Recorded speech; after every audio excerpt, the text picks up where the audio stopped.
Assalamualaikum warahmatullahi wabarakatuh. Tangkap para penghujat, sudah saatnya kita melek hukum, sudah saatnya kita betul-betul bersuara.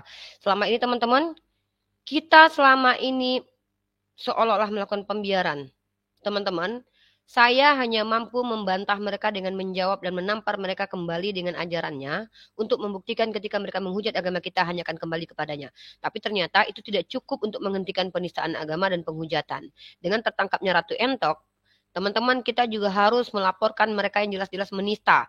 Ketika yang dihujat oleh Ratu Entok adalah foto yang bukan Yesus, tapi mereka jelas-jelas menyebutkan nama Nabi kita, hadis kita, Al-Quran kita yang mereka pelintir, mereka buka komal untuk menista agama kita, dan kita masih biarkan teman-teman. Saya prihatin sebagai umat Islam, kita tidak bergerak sama sekali. Ini sangat menyedihkan teman-teman. Berapa lama, berapa banyak orang-orang seperti Paul Zhang, Taipudin, Sofiatul, Dewi Bulan menghujat, dan kita tidak bisa berbuat apa-apa. Dan sekarang bayangkan, ketika ada orang yang diduga menghujat Tuhan mereka, padahal itu bukan gambar Tuhan mereka, dan itu mereka viralkan. Miris sekali teman-teman, mereka mencoba menghentikan diskusi lintas agama yang dilakukan dengan cara berdialektika dengan penuh keilmuan, tapi mereka kemudian apa yang mereka lakukan? Mencoba mengincar para apologet Islam, dan mereka ingin kita dilaporkan. Salah satunya adalah satu konten YouTuber yang bernama, kalau tidak salah, Laskar Kristus ya. Dia lupa bahwa teman-temannya banyak yang menjadi penista agama Islam. Dan kalau memang harus terjadi lapor-melapor, umat Islam persiapkan diri kalian untuk saling melaporkan. Kita akan melaporkan balik orang-orang yang memang kita punya bukti-buktinya karena mereka menista agama. Oke, ini salah satu video yang sangat menjijikkan, dan akun-akun yang berada di sini adalah akun-akun palsu yang mana mereka menyamar lalu memparodikan syahadat, orang-orang bersyahadat, dan ini jelas-jelas menista agama Islam teman-teman. Tapi bayangkan, kita diperintahkan bersabar menghadapi orang seperti ini, tapi ketika kita membalas dengan mengkomparasi, kita akan dituduh menghujat. Tadi saya live di TikTok, lalu ketika ada seorang wanita mengatakan, Uni fokus dengan ajaran agamamu. Saya akan fokus dengan ajaran agama saya kalau tidak ada lagi orang Kristen yang bertanya tentang Islam. Kalau tidak ada lagi orang Kristen yang membahas Islam. Tapi selagi orang Kristen masih membahas Islam, orang Kristen masih menyenggol-nyenggol agama Islam, kenapa saya harus dihentikan untuk mengadakan diskusi akademik dan diskusi yang ilmiah? Ini saya kasih contoh salah satu akun yang beredar menista agama Islam di TikTok. Perhatikan teman-teman. Tanpa paksaan untuk masuk Islam, rela bang. Masya Allah, alhamdulillah, alhamdulillah ya. Wow, di bawah udah kejang-kejang ya. Apa yang kejang-kejang ya Ten? Ya silakan sebelumnya. Bismillahirrahmanirrahim. Ya ikut kata-kata saya bang. Oh ya. Bismillahirrahmanirrahim. Oke. Asyhadu illallah tralala trilili Masya Allah. Sah. Ya. Yang bilang sah ya. Masya Allah. Yang di bawah yang bisa dong. Alhamdulillah, alhamdulillah. Bisa Abang, kalau bisa menangis bang, sambil menangis bang. Sambil menangis bang. Berarti sekarang aku boleh poligami kan bang? Bang, sambil menangis bang, kalau bisa bang. Ya Allah, aku dapat hidayah ya Allah, ya Allah. Aku dapat hidayah ya Allah. Alhamdulillah ya Allah. Terima kasih ya Allah. Akhirnya aku bisa poligami ya Allah. Sudah bisa bang, sudah bisa. Jadi abang sudah dijamin masuk surga. Di sana 72 bidadari sudah menunggu bang. Masya Allah. Masya Allah. Sudah siap menunggu, sudah ngangkang semua, tinggal dipakai aja bang nanti. Waduh. Ya jadi nanti mau poligami bang, ada batasnya nggak itu bang? Nggak ada. Waduh. Bebas bang. Ayolah, jawab dong. Cepat. Ini nama Nasir ini ya, ketika Zainab itu kelihatan dia seksi, terus Baginda Nasir. Sami mantunya. Dalam hal ini saja kakak udah Assalamualaikum warahmatullahi wabarakatuh. Apa kabar teman-teman semua? Kali ini saya akan menjawab salah satu fitnah keji yang datang dari perempuan Kristen yang ternyata adalah seorang apologet Kristen yang bernama Agatha ini. Sering sekali wanita ini membuka komal diskusi, tetapi yang kita perhatikan dan bisa dibuktikan dengan nyata bahwa komal yang dia buka bukan komal diskusi, bukan seperti yang kami buka untuk menjawab pertanyaan umat Kristiani, tetapi lebih komal untuk melakukan penistaan secara terang-terangan, teman-teman. Nah, saya bisa bertanggung jawab karena saya juga adalah pendiskusi lintas agama. Saya bahkan melivekan semua diskusi saya di YouTube. Kalaupun seandainya saya terjerat penistaan agama, bahkan saya rela bertanggung jawab. Tapi kalau yang kita lihat ini adalah penistaan yang sangat keji dan fitnah yang luar biasa, di mana diksinya si Agatha ini mengatakan bahwa Zainab berpakaian seksi. Pertanyaan saya, di mana tertulis bahwa Zainab pernah berpakaian seksi di hadapan Rasulullah? Ini fitnah keji dari mulut seorang wanita Kristen yang mengaku apologet dan dielu-elukan oleh pengikutnya. Bahkan dia katakan bahwa Rasulullah tertarik kepada Zainab, dan saya akan menunjukkan kepada antum semua bahwa ini fitnah. Yang perlu kita ketahui satu hal, kalau kita bicara perasaan orang lain, maka wajib orang tersebut yang menyampaikan perasaannya, karena tidak mungkin ada orang lain yang tahu perasaan seseorang. Termasuk saya tidak akan pernah tahu perasaan anak saya, isi perkataan hati dari suami saya, atau perkataan hati bahkan orang-orang yang ada di rahim saya, yaitu bayi yang ada di dalam rahim saya. Pasti saya tidak tahu apa isi hatinya, padahal dia berada di rahim saya. Bahkan bayi pun tidak akan pernah mendengarkan suara hati ibunya. Artinya, kalau Agatha mengatakan Nabi Muhammad memiliki ketertarikan kepada Zainab, maka Agatha harus mampu membuktikan satu dalil bahwa Nabi sendiri yang mengatakan bahwa Nabi tertarik kepada Zainab. Kalau itu literasi yang menuliskan bahwa pendapat daripada orang lain, maka saya akan membantahnya dengan tafsir Imam Al-Qurtubi jilid ke-14 dan halamannya kalau tidak salah 470. Ini tafsir berkaitan tentang surah Al-Ahzab ayat ke-37. Perhatikan teman-teman, saya akan membantah tuduhan dari wanita Kristen penghujat agama Islam ini, dan saya berharap wanita ini dipertemukan dengan saya untuk membahas satu tema dua arah, yaitu apa? Saya menantang Agatha membahas tentang bagaimana wanita diperlakukan dalam Islam dan Kristen, dan saya menantang kalau wanita ini punya ilmu. Tapi sayang sekali teman-teman, kami tidak akan pernah dibiarkan untuk lama di komal mereka. Berbeda dengan kami yang membuka komal, justru ingin mereka menjawab semua pertanyaan kami. Ini bukti bahwa kita tidak pernah takut dalam dialektika lintas iman yang akademis. Ini dia dalil bahwa semua fitnah dari Agatha itu terbantahkan. Ini dia data-data yang akan saya tunjukkan. Silakan teman-teman buka tafsir Al-Qurtubi jilid ke-14 tentang tafsiran dari surah Al-Ahzab, dan lihat di halaman 470. Dan di sini teman-teman akan membaca bahwa seandainya Rasulullah SAW ingin menyembunyikan satu ayat, maka ayat yang ingin disembunyikan adalah ayat tentang, dan ingatlah ketika kamu berkata kepada orang yang Allah telah melimpahkan nikmat kepadanya, yaitu kepada Zaid bin Haritsah, anak angkat beliau, bukan anak kandung melainkan anak angkat. Ya, dan kamu juga telah memberi nikmat kepadanya. Maksudnya adalah dengan membebaskan dia dari perbudakan lalu mengangkatnya jadi anak. Inilah apa yang ingin, kalau seandainya ada ayat yang ingin disembunyikan oleh Rasulullah, ini yang akan beliau sembunyikan menurut para ulama.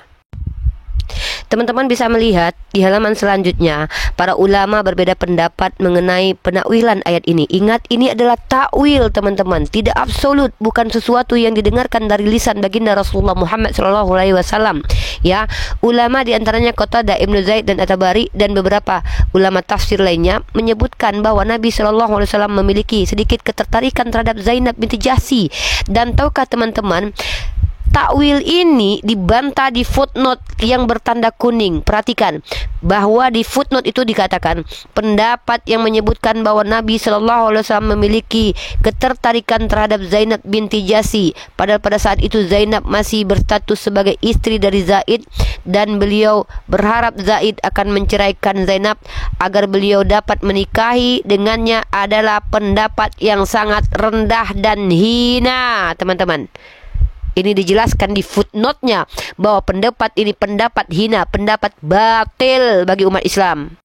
Walaupun kita sudah menjawab berkali-kali, tetapi kenapa perempuan Kristen bernama Agatha ini memaksakan yang tidak pernah dilisankan oleh Nabi Muhammad SAW bahwa beliau menyukai Zainab binti Jahsy dan menuduh Zainab menggunakan pakaian seksi di hadapan Nabi Muhammad SAW. Kekurangan ajaran wanita ini terbukti dengan tidak beraninya dia menghadapi saya ketika saya selalu menantang dia berdiskusi dua arah dengan tema bagaimana kedudukan perempuan di iman Kristen dan Islam. Teman-teman, bersabarlah kalau kalian menyaksikan apa yang dilakukan oleh wanita ini. Sementara saya bertanggung jawab setiap diskusi saya dengan kawan-kawan Kristen, saya mampu mempertanggungjawabkannya karena semua tertulis. Sebagaimana saya pernah membawakan satu literasi dalam Table Talk yang bahkan dikutip oleh Sarapan Pagi Biblikal, bahwa bahkan Martin Luther dalam Table Talk-nya mengatakan bahwa Yesus pernah berzina 3 kali. Apakah ini sebuah fitnah? Saya tunjukkan datanya. Perhatikan teman-teman, literasi ini adalah Sarapan Pagi Biblikal di mana temanya adalah tuduhan terhadap perbuatan yang tidak terpuji terhadap Yesus, di mana Ibu Rita Wahyu mencoba menjawab tuduhan-tuduhan terhadap Yesus. Tetapi di sini yang tidak bisa dibantah adalah bahwa betul Martin Luther pernah mengatakan dalam Table Talk-nya yang dikutip oleh beberapa scholar, bahkan dikutip oleh Sarapan Pagi Biblikal dan tidak dibantah bahwa betul Martin Luther pernah mengatakan hal tersebut. Ternyata Martin Luther pernah mengatakan bahwa Yesus pernah berjoni 3 kali. Tapi apakah kita umat Islam akan mengatakan bahwa ini adalah info benar? Tentu kita tidak boleh mengatakan Tuhannya umat Kristen pernah berjoni 3 kali. Tetapi yang dilakukan oleh umat Kristen seperti Agatha justru mengambil literasi yang dibatilkan oleh para ulama sebagai tuduhan kepada umat Islam. Sementara pendapat para ulama itu tidak bisa dibenarkan karena ini berbicara tentang isi hati, pembicaraan seseorang di dalam hati yang mustahil diketahui kecuali orang tersebut yang berkata. Sementara yang disampaikan oleh Martin Luther, dan ingat Martin Luther adalah bapak reformasi gereja Kristen Protestan, di mana dia adalah seorang yang dianggap sebagai orang yang berjasa dalam agama Protestan. Justru dia mengatakan bahwa Tuhannya pernah berjoni 3 kali di dalam Table Talk-nya. Nah, jadi artinya teman-teman, kalau kita melakukan kajian akademis, tentu kita tidak akan melemparkan tuduhan yang tidak dipercayai oleh orang yang berbeda keyakinan dengan kita. Faktanya, Agatha berulang-ulang melakukan fitnah terhadap baginda dan istrinya Zainab binti Jahsy. Fitnah yang sangat keji yang dia lakukan adalah dengan mengatakan Zainab berpakaian seksi. Apakah mungkin menurut teman-teman seorang Zainab berpakaian seksi di hadapan Rasulullah? Maka ini harus ada bukti-buktinya. Karena kalau tidak, ini fitnah keji yang luar biasa yang dilontarkan oleh mulut wanita yang mengaku apologet, yang membawa agamanya, mengaku sebagai Kristen ortodok ini, berhadapan di ruang publik dan membicarakan ini di ruang publik di live TikTok. Saya tantang buat kalian pengikut Agatha untuk menghadirkan Agatha bertemu dengan saya, membahas tema 2 arah. Bagaimana perlakuan agama Kristen tentang wanita di agama kalian. Saya tantang kalian untuk mendatangkan Agatha berhadapan dengan saya di meja diskusi yang akademis menggunakan data dan literasi.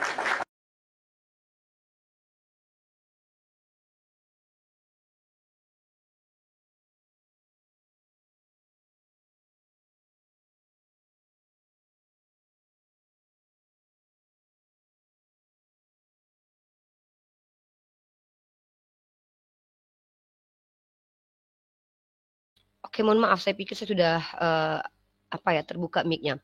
Perhatikan teman-teman, itu adalah akun-akun yang dipastikan bukan Islam, yang mana mereka sengaja untuk membuat kericuhan dan penistaan di TikTok. Dan mereka adalah orang-orang yang pada dasarnya selama ini adalah orang-orang yang pernah masuk berdialektika dengan kami namun tidak mampu membantah argumen kami. Kami tidak akan pernah melakukan hal yang serupa, membuat akun cloningan lalu menghina dan menghujat Yesus dan memparodikan ajaran Kristen. Tapi itu dilakukan oleh orang yang sekarang justru disupport oleh Kristen. Siapa itu? Logika. Logika pernah memparodikan Yesus dan Logika pernah menginjak Bible. Tahukah kalian? Ketika mereka katakan mereka mengasihi Logika, karena Logika kembali menyerang kami, menyerang saya dan menyerang Mazuma, tapi mereka mengatakan mereka melaporkan Ratu Entok karena bentuk meminimalisir penghujatan. Tapi ketika Logika menginjak Bible-nya, mereka tidak melaporkan. Perhatikan teman-teman, inilah siasah atau politik dari mereka. Dan teman-teman harus tahu, Bukan hanya ini penistaan yang akan kita temui. Saya sudah rekam beberapa video penistaan agama dan yang membuat saya menjadi apologet diantaranya adalah video berikut ini adalah video Agatha dan jawaban saya terkait apa yang disubhatkan oleh Agatha. Dan kemudian berikut ini setelah video Agatha, silakan kalian lihat ada video Jeki Sembiring mempelintir hadis, juga video Lina Wijaya yang mempelintir hadis. Dan silakan kalian lihat, ini dia videonya.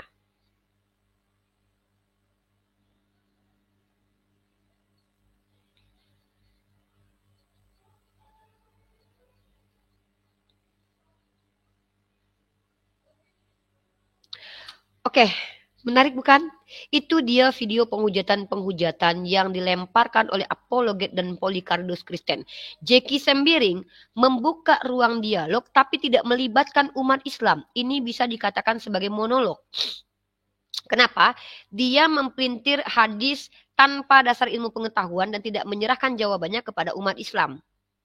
Harusnya yang menjelaskan tentang hadis itu adalah umat Islam agar dapat wawasan yang jujur dari perspektif Islam. Berbeda dengan kita yang selalu menantang dan men-challenge para pendeta atau para apologet untuk naik ke komal kita, menjawab pertanyaan kita dan kita dengar. Tapi yang dilakukan oleh Lina Wijaya itu bukan diskusi, itu murni penghujatan. Karena telah memframing dan mengeluarkan kata-kata yang tidak pantas terhadap Nabi Muhammad yang tidak akan bisa mereka buktikan seperti itu pemahamannya. Dan yang kedua adalah pelintiran yang dilakukan oleh Jeki Sembiring. Ya, ketika Lina Wijaya mengatakan bahwa ya di situ tentang keadaan di surga, sungguh apapun penjelasan Lina Wijaya tentang surga Islam itu pasti terbantahkan karena dalam literatur Islam surga itu adalah sesuatu yang dijanjikan. Tidak ada satupun manusia bisa memastikan. Jadi kalau ada orang yang mempelintir bagaimana surga di dalam umat Islam, maka dipastikan dia berbohong dan menyebarkan kabar fitnah dan hoax. Kenapa? Surga itu adalah sesuatu yang dijanjikan oleh Allah. Belum ada mata yang melihat, belum ada telinga yang mendengar, belum ada lisan, maksudnya belum ada manusia yang betul-betul melihat surga. Kecuali dinampakkan kepada baginda Muhammad SAW. Jadi kalau ada Lina Wijaya memframing surganya umat Islam dan mempelintir hadis, maka itu masuk ke dalam ranah penistaan agama. Karena menjelaskan agama orang lain tanpa dengan mengikuti kaidah keilmuan agama tersebut. Nah, dan juga tidak mengadakan diskusi yang elok dan teratur dan terstruktur. Seperti adanya timer, adanya moderator, dan adanya tema. Ini yang selalu kami lakukan sebagai umat Islam.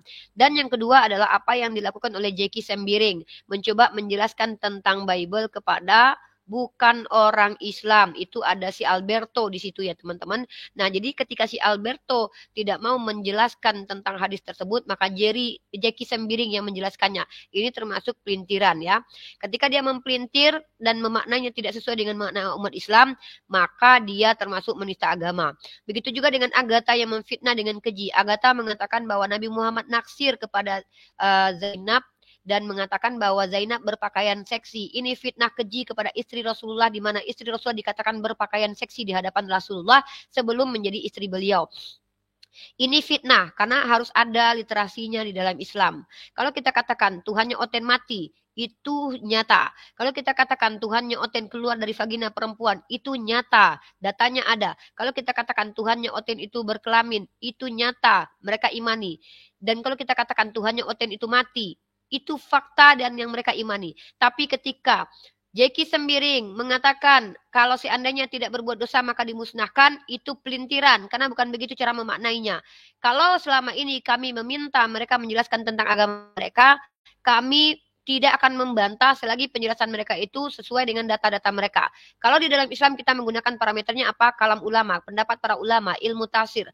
Kalau mereka biasanya menjelaskan secara asumsi dan tidak membawa data, itu pun kami berhak untuk menolak. Maka diskusi ilmiah yang terjadi antara umat Islam dan umat Kristen lebih dicontohkan oleh umat Islam, dan itu saya sendiri adalah pelakunya. Di mana saya ingin umat Kristen justru bertanya tentang agama Islam, bukan bertanya tentang agama Kristen. Tapi kalian tahu sendiri, kalau mereka sudah mulai menghujat agama Islam, maka saya adalah orang yang tidak akan membiarkan mereka menista dengan cara melakukan komparasi.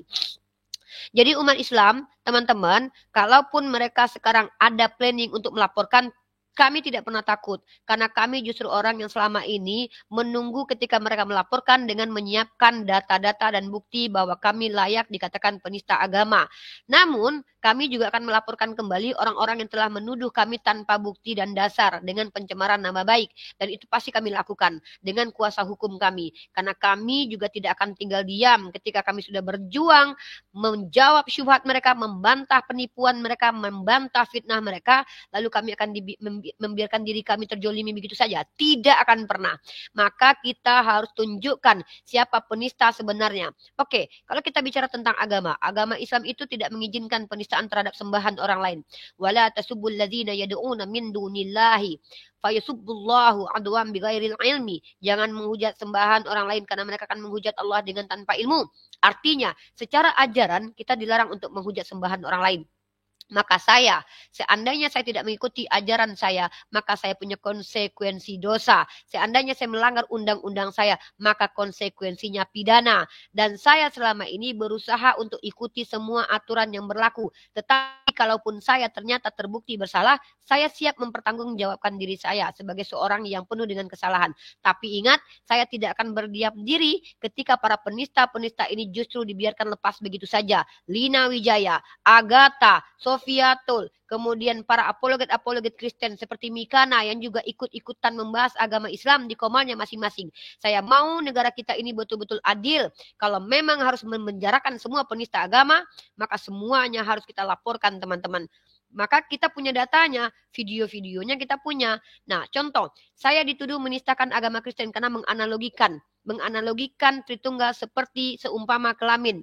Dasarnya ada. Dasarnya Yeskiel pasal 23 nomor 1 sampai 20. Di mana Tuhan yang umat Kristen mengumpamakan persundalan Yerusalem dan Samaria dengan persetubuhan. Bahkan dasar saya adalah argumentasi dari seorang apologet Kristen dari Malaysia bernama Pak JJ, dan saksinya ada Pak Lopot, Bang Handi, dan juga Bang Dewa, para apologet yang mendengarkan Pak JJ sendiri mengatakan Tritunggal itu seperti kelamin. Dan itu bukan argumen yang datang dari saya. Dan juga argumen dari pihak Kristen sendiri yang mengatakan, ketika saya tanya, apakah tangan Yesus adalah Yesus? Iya. Apakah kelamin Yesus adalah Yesus? Mereka jawab iya. Artinya mereka sendiri mengimani bahwa Tuhannya sendiri adalah kelamin ketika mereka mengatakan kelamin Tuhan adalah Tuhan. Maka teman-teman, kita sebagai umat Islam punya parameter penghujatan. Pertanyaannya, apa parameter penghujatan di agama Kristen? Kenapa? Ketika mereka mengimani Tuhannya diibaratkan dengan hewan seperti domba, mereka tidak katakan itu menghujat. Ketika kita kembalikan kepada mereka, bukankah kalian mengumpamakan Tuhan kalian dengan domba? Maka kita dikatakan menghujat. Ketika mereka percaya Tuhannya mati, mereka katakan mereka tidak menghujat. Ketika mereka beriman bahwa di Galatia pasal 3:13 Tuhannya terkutuk, mereka katakan mereka tidak menghujat. Ketika mereka katakan bahwa Yesus dengan gambaran dalam Bible itu bukanlah kenistaan terhadap Yesus, tapi ketika kita yang mengungkap itu ke publik, kita dikatakan penghujat. Saya tidak terima wawasan keilmuan diintervensi suatu saat kalau ada yang coba-coba menghentikan dalam ranah keilmuan mengkaji kristologi. Kenapa? Karena para pendeta orientalis telah lebih dulu membahas Islamologi. Kalau memang harus dipidanakan, hentikan semua para pendeta yang belajar Islamologi agar tidak ada lagi yang mengutip-ngutip pembelajaran Islam atau tidak ada lagi orang yang menggunakan istilah-istilah Islam untuk agamanya, yaitu Kristen. Saya sebagai seorang muslimah dari awal menyaksikan sendiri penistaan agama oleh MCK, oleh Taipudin, oleh Paul Zong, oleh YouTube Manubulu, ditambah lagi dengan apologet Kristen yang ada di TikTok. Bagaimana mereka saya jawab untuk mengembalikan apa yang mereka lakukan itu adalah penistaan. Ketika mereka mengumpamakan Trinitas seperti es batu, seperti segitiga sama kaki, seperti matahari. Lalu ketika kita berikan kata-kata semakhluk juga, tapi itu berbentuk kelamin, mereka mengatakan saya menista. Sementara mereka bebas menganalogikan konsep yang datang dari manusia dengan analogi macam-macam. Maka saya tanya, apa parameter penistaan agama dalam Kristen sehingga kita orang yang memaparkan kebenaran layak dikatakan penista agama? Bukankah apa yang kita sampaikan adalah apa yang mereka imani selama ini? Kalau seandainya yang diimani oleh mereka kita ungkap ke publik dan kita dikatakan penista agama, maka tolong tangkap mereka yang mengimani hal tersebut, karena gara-gara mereka lah kita dikatakan penista agama. Nah, kalau dalam Islam tidak ada satupun manusia bernama Islam mengatakan Nabi Muhammad seperti ini dan seperti itu, maka tidak ada yang boleh mengatakan Nabi Muhammad seperti ini seperti itu. Tapi kalau di Kristen mereka percaya Tuhannya berkelamin, lalu kita katakan Tuhannya berkelamin, maka kita dikatakan penista. Maka yang mengimani Yesus berkelamin juga harus masuk penjara, teman-teman. Ini bentuk keadilan di negara kita. Saya sendiri sudah dari dulu 3 tahun, 6 tahun yang lalu saya katakan. Ketika menyampaikan kebenaran, pasti kita akan ditentang oleh orang-orang yang tidak benar. Dan pasti itu juga mayoritas. Kenapa? Yesus hadir ke dunia ditentang oleh penjahat. Paling banyak orang membela dia atau menjerumuskan dia. Paling banyak orang membenci dia. Nabi Muhammad di negerinya, siapa paling banyak? Orang yang tidak mensupport dia. Maka beliau hijrah. Maka umat Islam, perhatikan ya, polanya begini.